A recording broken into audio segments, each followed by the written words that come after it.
Seja muito bem-vindo ao OAB Rio de Janeiro.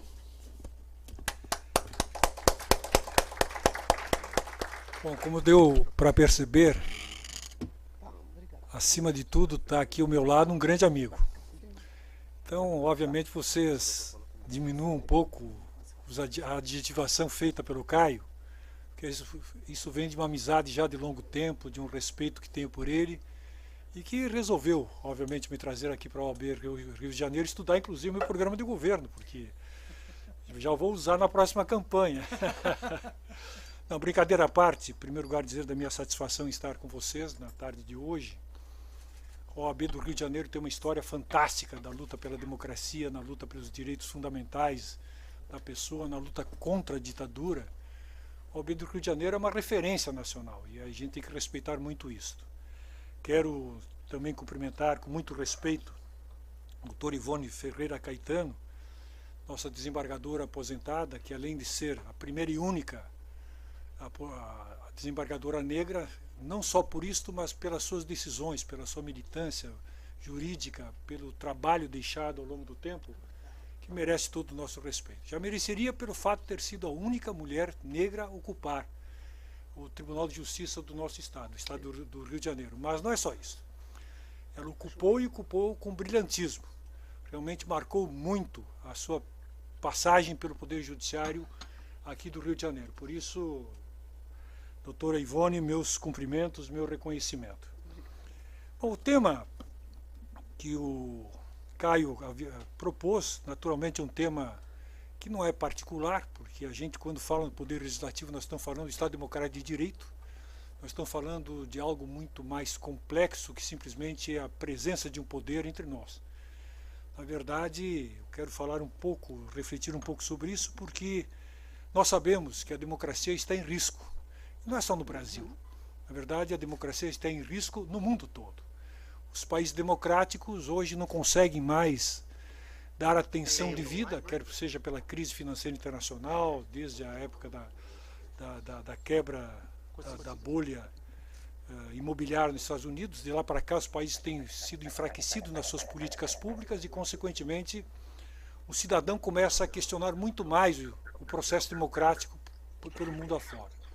É importante que a gente compreenda isso para perceber que não se trata apenas de um problema brasileiro. É um problema que ultrapassa fronteiras e atinge os estados democráticos que temos, especialmente no Ocidente. O segundo aspecto é o momento que a gente vive. E aí sim, um momento todo particular, porque tivemos há muito pouco tempo uma tentativa de golpe de Estado, que não pode ser desconhecida, que trouxe quase uma ruptura do Estado Democrático de Direito. Temos uma polarização que não começou agora, é importante que as pessoas tenham isso muito claro, que, aliás, quem participa do processo eleitoral sabe que lá em 2018 essa polarização já era muito intensa e foi naturalmente se agravando com o passar do tempo, especialmente com a verticalização das chamadas redes sociais. As redes acabaram, de um lado, sem dúvida nenhuma, trazendo um componente importante de comunicação, de aproximação das pessoas, mas de outro lado trouxe o lado perverso também do que as pessoas têm. Aliás, eu gosto sempre de lembrar uma das últimas entrevistas de Umberto Eco, que é filósofo italiano, que diz, quando perguntado sobre a sua visão, agora pouco antes de morrer, no início desse século, perguntado sobre a importância da internet, ele diz, não, indiscutivelmente a internet trouxe muitas coisas boas. Eu passei a ter acesso a livros de bibliotecas que eu não tinha antes. Eu passei a contatar com pessoas em tempo real do outro lado do mundo. Então, há toda uma série de vantagens. Mas, não tem como negar, e vou aqui repetir Humberto Eco, que a internet acabou dando voz a milhões de imbecis, que antes se reuniam em torno de uma mesa de bar para xingar todo mundo, não trazendo nenhum efeito maior, a não ser daquele momento, e que hoje, no anonimato das redes sociais, se sentem uns valentões. Quem diz isso não fui eu, quem disse isso foi Humberto Eco, mostrando claramente que esta polarização que a gente vive hoje se dá de forma muito exponencial pelo avanço das redes sociais e do algoritmo, que todos nós sabemos o quanto é nocivo exatamente na convivência do cotidiano, que potencializa quando a notícia tenta atacar as pessoas, vem com ofensas de baixo calão, e, obviamente, reprime quando se faz um debate, se tenta fazer um debate adequado através das redes sociais.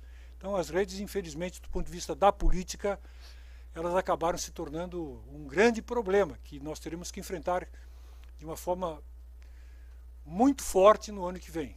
Se nós já tivemos problemas graves na eleição passada para presidente da República, com as chamadas fake news, eu não tenho dúvida que com a inteligência artificial nós teremos uma dimensão muito maior de preocupações, porque hoje eu próprio, vocês já devem ter recebido vídeos que nós que acompanhamos no cotidiano, sabemos do que se trata, às vezes duvidamos que se trata de algo montado e que a gente sabe que a inteligência artificial tudo fará para deturpar pensamentos, ideias, conceitos, na tentativa de deturpar o processo eleitoral do próximo ano. Estamos num momento tenso, um ex-presidente da República preso por violar a tornozeleira eletrônica, será preso permanentemente a partir dessa semana, muito provavelmente. Naturalmente, sabemos nós que isto tudo causa, no processo democrático brasileiro, um esgarçamento muito forte. E onde o Poder Legislativo tem um papel, e um papel que nem sempre é dos melhores. E eu quero, obviamente, refletir sobre, mas antes eu quero resgatar um pouco o próprio surgimento do Poder Legislativo. Nós sabíamos que o primeiro filósofo a começar a pensar sobre a democracia e a forma como ela devia se compor foi John Locke, na sua obra dos Tratados sobre o Governo Civil, onde ele defendia de uma forma muito concreta, aberta e forte a limitação dos poderes, dizendo claramente que o ser humano é um ser humano que normalmente tenta extrapolar os seus poderes e, por isso, o Estado democrático deveria criar limites para que os governantes não ultrapassassem esses limites. Defendeu a necessidade de limitar esse poder através de algumas compreensões. Primeiro, os direitos naturais são inalienáveis, e esse é um princípio básico que muita gente não entende até hoje. Na verdade, dependendo da classe social, a gente percebe que nem todo governante respeita os direitos inalienáveis das pessoas de acordo com o que deve ser.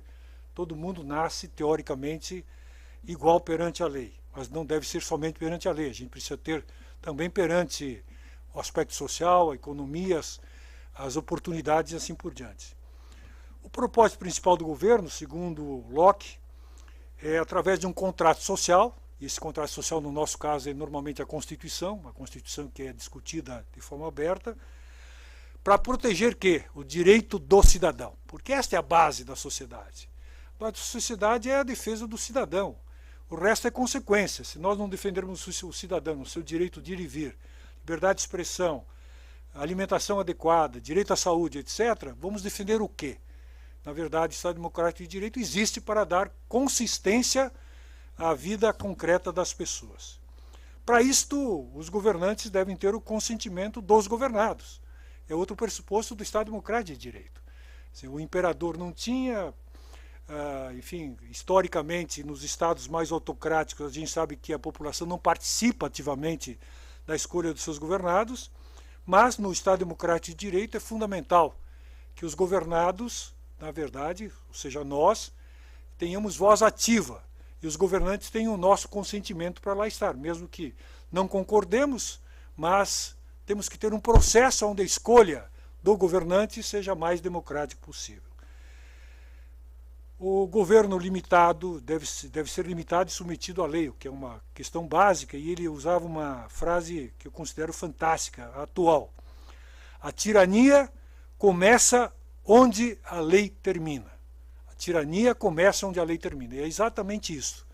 Quando o governante começa a ultrapassar uma interpretação mais elástica do que está na legislação, com certeza, em pouco tempo nós descobriremos que lá temos um tirano.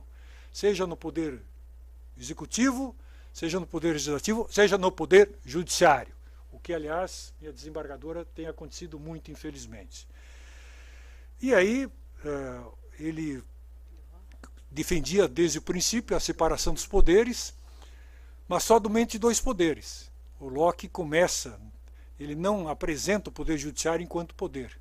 Ele, na verdade, apresenta o poder legislativo como poder soberano, porque faz as leis, e o Poder Executivo como o que vai viabilizar que essas leis sejam cumpridas no seu cotidiano. Criando um conceito básico que, ao longo do tempo, o campo do direito usa muito, que é a questão dos freios e contrapesos. Ou seja, é fundamental que, nesta relação entre os poderes, nós tenhamos mecanismos de fiscalização, mecanismos que não permitam que o governante ultrapasse o seu papel, chamados freios e contrapesos. Montesquieu, depois, bem depois, na sua grande obra, O Espírito das Leis, também avança, ele avança mais do que Locke apresentava. Primeiro, dizendo que há uma necessidade de limitar o poder. Nisso ele repete Locke. Segundo Montesquieu, qualquer homem que tenha poder é levado a abusar dele. Ele vai até onde encontra limites. E é natural. Aliás, tem um ditado popular que diz: você quer conhecer uma pessoa? Verdadeiramente, dê a ele um pequeno poder. E a gente vai perceber que, se não colocar regras claras, muita gente se transforma. Uma pessoa normal, uma pessoa cordial, num pequeno tiranete, já no dia seguinte, independente do cargo que esteja ocupando. Por isso, a norma é fundamental, porque estabelece um limite claro de ação, quer seja de uma pequena chefia até o governante máximo do país.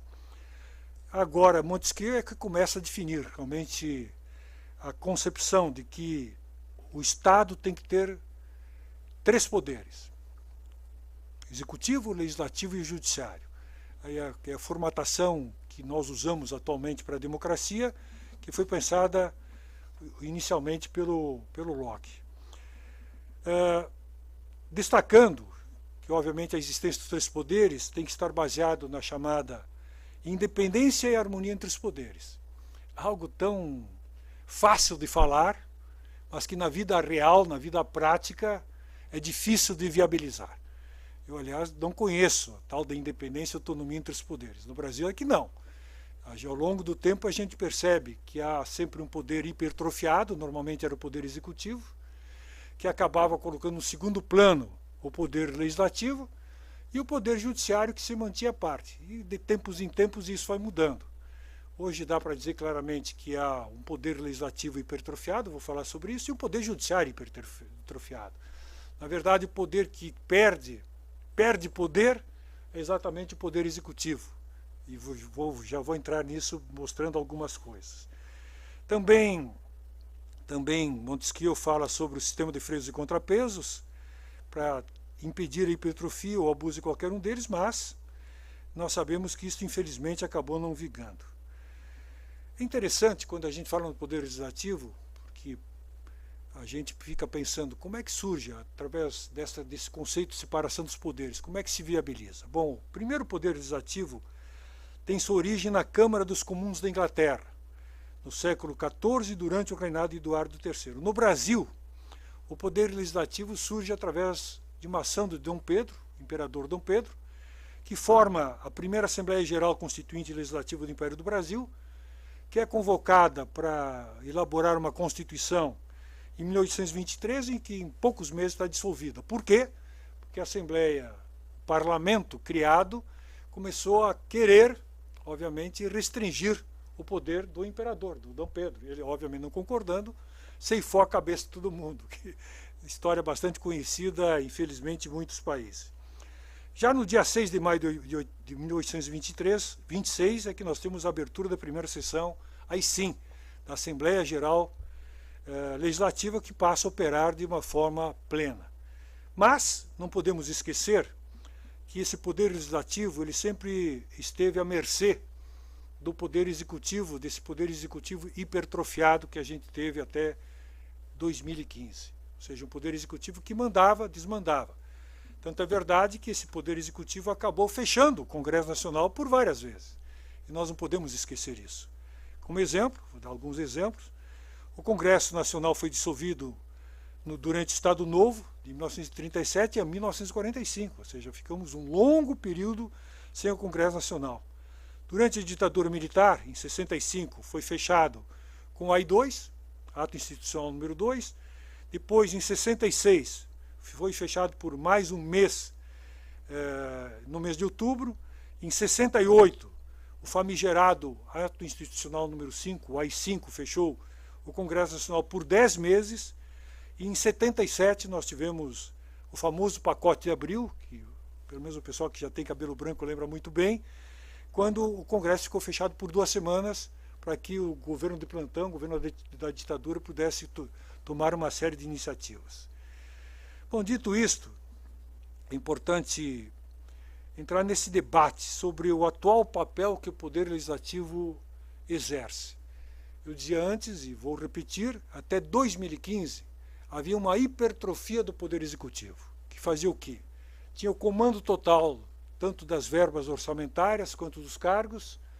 Os parlamentares dependiam, para o seu trabalho, seja ele mais populista ou menos populista, dos cargos e verbas orçamentárias. Então o governo federal simplesmente acabava negociando praticamente projeto a projeto, em troca de cargos, em troca de verbas do orçamento da União. Então esta era a dinâmica, o que se acabou chamando de presidencialismo de coalizão, ou seja, uma coalizão que surge não muitas vezes porque o parlamentar tinha uma compreensão X ou Y sobre o mérito da matéria. É claro, não podemos fazer injustiça. Felizmente, ao longo da história do Congresso Nacional, nós tivemos e temos parlamentares que continuam se preocupando com o mérito da matéria e votam de acordo com este mérito, contra ou a favor, de acordo com a sua convicção política, filosófica, teórica, sobre determinado assunto. Mas, infelizmente, o que se vê cada vez mais é parlamentares votando a favor ou contra a matéria de acordo com as benesses que recebe. Bom, essas benesses elas eram muito respaldadas pelas emendas parlamentares até 2015. Em 2015, o Congresso aprova uma PEC, proposta de emenda constitucional, transformando as emendas parlamentares em emendas impositivas. Ou seja, a partir de 2015, 2016 no caso, os parlamentares tinham garantida a liberação da sua verba, independente de votarem a favor ou contra o governo. Então isso retirou muito poder das mãos do Executivo, dando poderes que foram, ao longo de 2015, 2016 e 2017, realmente muito fortalecidos, havendo uma inversão muito clara entre a hipertrofia do Poder Executivo até 2015 e o poder que passa a ser hipertrofiado é exatamente o Legislativo. Hoje, é só olharmos para Brasília e a gente vai perceber a dificuldade que o presidente Lula, independente de quem nós aqui apostemos ou apoiamos, é o nosso presidente. Ele tem sérias dificuldades para governar, exatamente por quê? Porque ele já não tem mais os mecanismos de negociação que outros presidentes tinham, ou ele mesmo, lá em 2013 ainda tinha, e que hoje ficam completamente nas mãos dos parlamentares. O Centrão acaba configurando especialmente este mote, este conjunto de parlamentares que impõe ao governo uma série de restrições. Aliás, não é um conceito de ciência política, mas é importante notar, quando hoje se fala no chamado semipresidencialismo, de certa forma, claro, eu estou aqui abusando um pouco do conceito, mas de certa forma nós temos um semipresidencialismo. Não no estilo clássico, onde temos um primeiro-ministro, o presidente da República com poderes, mas hoje o Congresso Nacional, o presidente da Câmara especialmente, quase virou um primeiro-ministro, e o Poder Executivo fica completamente à mercê desse Poder Executivo. Um exemplo concreto, para nós aqui podermos balizar isso. Qual é o conceito básico que ao longo do tempo vem, desde Montesquieu especialmente, mesmo Locke e outros pensadores, qual é a função do Poder Executivo? É, obviamente, fazer com que as políticas públicas elas aconteçam no nosso país, de acordo com a sua visão de mundo. Cada presidente tem sua visão, uns são mais de esquerda, direita, vamos usar essa terminologia, que também não me parece a mais adequada, mas a grosso modo é o que nós temos. O Poder Executivo tem esta tarefa de colocar a proteção ao cidadão de acordo com as necessidades na área da saúde, a ciência social, dando ao cidadão melhores condições, a inclusão e assim por diante. Por isso, ao longo do tempo, o Poder Executivo foi estabelecendo uma série de políticas públicas extremamente relevantes e importantes para dar ao povo brasileiro melhores condições de vida. Um exemplo concreto, o SUS, Sistema Único de Saúde. Indiscutivelmente, é o melhor sistema de saúde pública, o melhor e o maior sistema de política pública do mundo, nas dimensões de um país como o Brasil. Eu não tenho dúvida em relação a isso. Ao longo do tempo eu me dediquei muito à questão da saúde pública, e sei, tem suas imperfeições, mas indiscutivelmente avançamos muito com a questão do SUS. É o sistema que atende desde a vacina, todas as vacinas, unidade básica de saúde lá na ponta, programa de saúde da família, emergências hospitalares, operações hospitalares, leitos hospitalares, até os grandes transplantes, que são hoje intervenções muito caras, extremamente onerosas, e quem banca acaba, obviamente, sendo o governo. Poder Executivo através do Ministério da Saúde. Por que estou dando esse exemplo? Porque todos nós sabemos que o SUS ele enfrenta sérias dificuldades, e o principal deles, a principal dificuldade é o subfinanciamento. Ou seja, nós deveríamos ter muito mais recursos para que o SUS pudesse realmente atender de forma mais digna a população brasileira. Bom, não estou aqui desconhecendo outros problemas. Problema de gestão, corrupção, que infelizmente permeia muito a esfera pública, especialmente na área da saúde. Mas, com toda certeza, mesmo que nós combatêssemos, e obviamente é uma vontade de combater a corrupção, a má gestão, há uma coisa que é fundamental. A falta de recursos em maior montante para que o SUS possa atender de forma adequada a sua missão. Pois qual é o orçamento do Ministério da Saúde para 2025? Então, porque agora vocês vão compreender a relação que eu quero fazer com o Poder Legislativo. O orçamento do Ministério da Saúde para 2025, que é o ano que nós estamos vivendo, é de 234 bilhões de reais. Para tudo, desde o atendimento às vacinas, vigilância sanitária, enfim, não vou aqui entrar nos detalhes, mas todo o escopo que o Sistema Único de Saúde tem no Brasil, isso ele faz com 234 bilhões de reais. Falta dinheiro, mas aí, pasmem, se nós olharmos para o lado do Legislativo, através das emendas parlamentares impositivas, entre as emendas parlamentares individuais com as emendas de bancada, ou seja, que está nas mãos dos deputados, nós temos para eles, no ano de 2025, 50 bilhões de reais. Mais de 22% de todo o orçamento da saúde está nas mãos dos parlamentares, que não tem essa função de distribuir recursos, até porque não é ele que planeja. Obviamente, quando nós pensamos em SUS, vamos voltar para o SUS, há um planejamento nacional que leva em consideração os indicadores sociais e, obviamente, faz uma distribuição a mais justa, entre aspas, possível, para que as regiões menos favorecidas possam receber mais recursos e que as pessoas sejam atendidas de uma forma digna.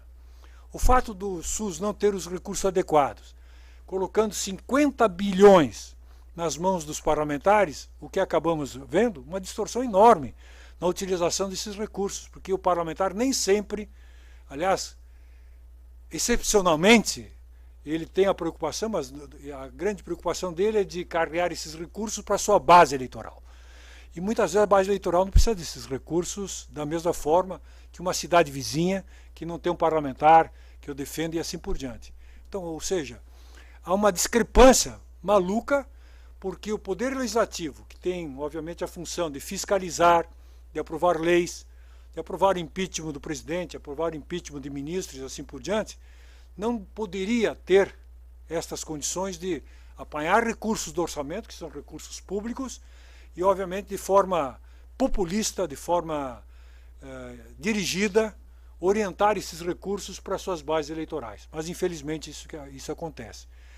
Isso traz uma distorção muito grande para o Legislativo, não somente na sua relação com o Executivo, e ela fica muito clara, na medida em que o Parlamento tem muito recurso, ele, obviamente, esvazia uma função do Estado, que deveria ser a função do Executivo, não se subordina mais à relação com o Executivo, mas traz uma outra característica que eu considero extremamente nefasta para o Estado Democrático de Direito, que é o quê? A competição desigual para o processo eleitoral. É fácil nós olharmos isso. 2026 está chegando, teremos eleições para deputado federal, só vou falar sobre deputado federal para que vocês entendam isso, qual é a minha visão. Obviamente, eu sou pré-candidato a deputado federal, e sou mesmo, estou me apresentando porque sou. Eu não tenho mandato, consequentemente não tenho assessoria, consequentemente não tenho verba de gabinete, consequentemente não tenho emendas impositivas. Eu vou competir com quem? Com os atuais deputados federais. Os atuais deputados federais têm 25 assessores, esse é o número de assessores que cada deputado federal tem, que normalmente ficam 2 ou 3 em Brasília, os demais estão aqui nos estados dos parlamentares, durante 4 anos fazendo campanha para ser deputado. Tem verba de gabinete, e não é pequena a verba de gabinete, obviamente para fomentar seus escritórios regionais, seu material, publicidade, assim por diante, viagens para o estado, e tem as emendas parlamentares impositivas.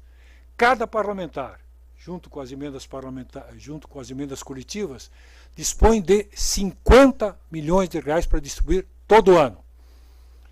Eu dizia para o Caio que se a gente considerar cidades grandes, de grande porte, como Rio de Janeiro, São Paulo, Porto Alegre, a emenda parlamentar impositiva não tem muito significado.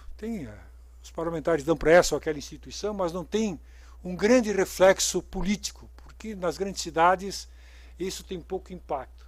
Mas nas pequenas e médias cidades, a emenda parlamentar ela faz o diferencial no processo de campanha eleitoral. Os prefeitos ficam gratos, a imprensa dá publicidade, a distribuição do dinheiro público feito pelos atuais deputados, naturalmente, acaba sacramentando a possibilidade de que ele tenha muito mais votos por esta distribuição de recursos do que um outro parlamentar que, mesmo tendo princípios, mesmo sendo alguém que defenda, enfim, um Estado democrático, políticas sociais, etc., que não tem. Então, a competição se torna extremamente desigual. Isto não é democrático. Aliás, para mim hoje é um dos grandes problemas da democracia brasileira. O fato de que nós vamos para um processo onde a igualdade de condições ela não existe. E não existe mesmo. Não estou aqui defendendo que todo mundo tem que ter as mesmas condições, todo mundo deve ter os mesmos... Não, eu não sou ingênuo, obviamente entendo que é uma disputa política eleitoral, ela se dá com a apresentação de candidaturas e cada candidatura tem, obviamente, as suas características. Mas o que não dá para aceitar é dizer que nós caminhamos para um processo eleitoral, como aconteceu há 3 anos atrás, teremos no próximo ano, onde as condições são iguais. Não são. Elas são extremamente injustas, desiguais e que servem para perpetuar basicamente quem está no Congresso Nacional, retirando a representação especialmente das minorias, que têm menos recursos, que têm mais dificuldades em fazer um embate eleitoral baseado exatamente na questão dos recursos. Emenda parlamentar impositiva, excrescência do Estado Democrático de Direito. Essa é uma das questões que o Brasil tem que rediscutir para que a gente tenha um parlamento naturalmente muito mais democrático, muito mais adequado à verdadeira realidade do país. Hoje se discute, eu vou encerrar pelo menos com isso para fazer uma observação, se discute exatamente formas de aperfeiçoamento da escolha dos parlamentares. Porque quando a gente fala num poder, tem que falar da sua conformação. É como a discussão hoje sobre o Supremo, minha desembargadora. Então, há várias teses sobre a escolha dos ministros supremos, muitas teses defendendo o fim da indicação pelo presidente da República e pela aprovação do Senado, muitas teses defendendo simplesmente que seja a escolha através de carreira, enfim, são várias teses. Tá bem, eu não vou entrar nessa discussão porque é uma outra discussão. Mas se discute claramente a busca de um outro modelo que não o atual modelo da escolha dos deputados federais, que para mim está falido. O sistema proporcional, como é feito hoje, onde os partidos apresentam uma série de nomes em lista aberta, para mim já ultrapassou completamente o que a gente pode chamar de justiça eleitoral. Por quê? Porque, na verdade, os candidatos já não prestam mais contas aos partidos, ou seja, não existe mais a necessidade de atuar partidariamente. Segundo, o fato de um deputado, de um candidato atingir uma votação estrondosa, ele acaba levando muitas vezes de carona candidatos que fizeram meia dúzia de votos, mas por causa da legenda acabam sendo votados sem qualquer representatividade. Um exemplo concreto, vamos usar o Tiririca, deve ser lembrado da campanha do Tiririca. O Tiririca explodiu e teve um gaúcho, aliás, que era candidato professor, que acabou se elegendo por 14 mil votos, deputado federal. Então há uma distorção muito clara em relação a isso. Então busca-se o quê? Um novo formato. Um deles é o voto distrital puro, adotado pelos Estados Unidos, que eu considero muito, muito perigoso. Por quê? Porque a tendência natural é que o voto distrital puro, onde se elege basicamente um deputado por região, que é o distrito eleitoral, acaba sedimentando basicamente poucos partidos. Tanto é que a gente olha para a eleição americana e é o que a gente vê lá, Partido Republicano e Partido Democrata, parecendo que só existem 2 partidos nos Estados Unidos. Na verdade, não. Os Estados Unidos é um país que tem mais de 100 partidos reconhecidos formalmente, inclusive o Partido Nazista e o Partido Comunista, mas que nunca terão chance, pelo voto distrital puro, de ter uma representação no Congresso Nacional Americano. Há uma outra proposta, da qual eu me filio, por isso faço questão de destacar, que é o voto distrital misto, que é o que é adotado pela Alemanha, como exemplo. O que é o voto distrital misto? Então, metade das vagas para a Câmara Federal são eleitos através dos distritos eleitorais, eleição majoritária, e metade das vagas através de uma lista que é apresentada pelo partido político, lista fechada e não lista aberta. Alemanha, Uruguai usam esse mecanismo. Então é necessário que a gente faça esse debate, porque, no meu entendimento, o poder legislativo fortalecido, ele é fundamental para a democracia. Eu não consigo entender uma democracia que tem um poder legislativo que não represente de forma ampla a população, como o nosso começa a acontecer. Como o nosso elegemos contraditoriamente o Lula, que é um candidato de centro-esquerda, de forma muito clara, que teve lá 52 milhões de votos, mas que tem na sua base, no Congresso Nacional, dos 503 deputados, apenas 130 da sua base. Às vezes conseguindo ampliar um pouco, mas são 130 deputados. Então é uma contradição maluca, onde o mesmo eleitor que votou num projeto defendido pelo Lula, um projeto de centro-esquerda, vota num candidato pro parlamento de direita. Então, óbvio que as forças acabam se anulando e cria-se uma contradição muito grande. Por isso eu entendo que a lista do voto distrital misto deve ser uma lista fechada, apresentada pelos partidos, onde o eleitor vai votar na lista oferecida. Eu acho que com esta modulação nós teremos melhores condições para termos um legislativo muito mais representativo. Eu sou um ardoroso defensor do Poder Legislativo. Sou um ardoroso defensor do Poder Judiciário. Os debates, ultimamente, que eu tenho participado, é pela defesa da existência do Supremo Tribunal Federal, já que existem teses pelo fim do STF. Não estou, quero dizer muito claro, minha desembargadora, não estou aqui reafirmando a posição individual dos ministros. A posição individual a gente tem que analisar o voto, ver se concordamos ou não, uma posição pessoal de cada um de nós. Uma coisa é o voto dado pelo ministro Gilmar Mendes, o voto dado pelo ministro Alexandre de Moraes, e outra coisa é o que nós compreendemos desta instituição chamada Supremo Tribunal Federal. Acho que temos que defendê-la com força, defendemos com bastante ênfase, porque é impossível que a democracia sobreviva, especialmente a nossa democracia brasileira, sem um poder executivo que funcione na plenitude, com os recursos adequados, sem um poder judiciário, que obviamente tem independência, realmente independência, e sem um poder legislativo que seja amplamente representado, coisa que cada vez menos acontece lá em Brasília. Então, meu querido Caio, mais uma vez obrigado pelo convite, espero não ter os cansado, mas procurei aqui fazer uma pequena referência do que eu entendo e as minhas críticas e pontos positivos do processo democrático, especialmente do Poder Legislativo. Eu fui vereador, fui deputado estadual, fui deputado federal, conheço as 3 instâncias, as 3 esferas do Legislativo, sei naturalmente dos seus problemas, mas também tenho convicção. Ser um poder legislativo forte, ser um poder legislativo não hipertrofiado, mas que cumpra com as suas funções, naturalmente nós não teremos uma democracia que se revitalize, que se consolide de acordo com o que nós desejamos para o Brasil. Obrigado.